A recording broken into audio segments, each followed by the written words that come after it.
আরে এতক্ষণ হয়ে গেল তাও ওরা আসতেছে না, কি ব্যাপার, কি যে করতেছে আমি কিছুই তো বুঝতেছি না। বন্ধুরা তোমরা দেখতে থাকো যে আমাকে কত সুন্দর করে চুলগুলো কেটে দেয়। এই তো প্রথমে চুলগুলো ভালোভাবে কেটে নিল, এরপর চুলগুলো ওয়াশ করে নিল, এরপর আরো একটু ভালো করে ধুয়ে দিল। এই তো দেখো বন্ধুরা আমাকে কত সুন্দর লাগতেছে, অনেক সুন্দর করে চুলগুলো কেটে দিল। এখন যাই তাড়াতাড়ি সুপার মার্কেটে গিয়ে কিছু শপিং করি। এই তো হালকের ইয়াটা অনেক ভালো, আরে রোবটটা দেখি ভালোই ডান্স করতে পারে, আরে পা দিয়ে খেলনাটা তো আরো বেশি সুন্দর। যাই এই রোবটটাও প্যাকিং করে নি। কি ব্যাপার 1.5 ঘন্টা হয়ে গেল তাও ওরা আসতেছে না। বাবা একটু দাঁড়াও, আরেকটা খেলনা নেওয়া বাকি আছে, এই খেলনাটা নিলে ছোট ভাই অনেক খুশি হবে।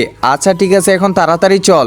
একজন মা কতটা আপন হয়ে থাকে যার মানেই তাকে জিজ্ঞাসা করে দেখো। তো দেখা যাক বন্ধুরা এই মায়ের জন্য কে ভিডিওটিতে লাইক এন্ড সাবস্ক্রাইব করে, আর যারা মাকে ভালোবাসো না তারা ভিডিওটি থেকে দূরে থাকো। এই তো মা আমি চলে এসেছি, আর দেখো আমি কত সুন্দর করে চুল কাটছি। আরে এগুলো কেমন চুল কাটছিস, একদমই ভালো না। আরে আমি তো ইয়ার্কি করতেছিলাম, তোকে তো দেখতে আরো অনেক সুন্দর লাগতেছে। আচ্ছা মা ধন্যবাদ। এই যে দেখো গাড়ি নিয়ে আসছি, এটা কার জন্য? এটা ছোটুর জন্য। ও আচ্ছা ঠিক আছে।